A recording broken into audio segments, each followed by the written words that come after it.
Γεωργίου Σαλτερίσα Πουνά, κύριος και οι δύο κυρίες, για να κλείσουμε εδώ την κουβέντα. Κυρία Σαλτερίσα, σας έκοψα στη μέση, ολοκληρώστε την κουβέντα. Ναι.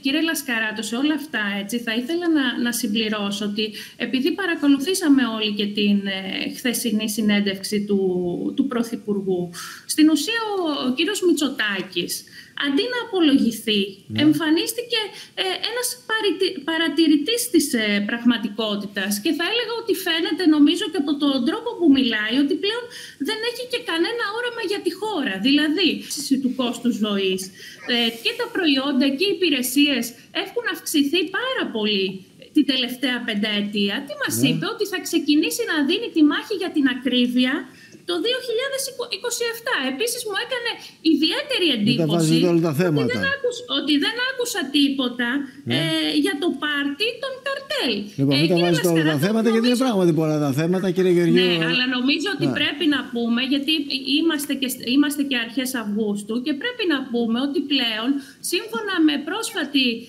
έρευνα της Eurostat, πάνω από το 40% των Ελλήνων δεν μπορεί να πάει πλέον ούτε μια εβδομάδα διακοπές.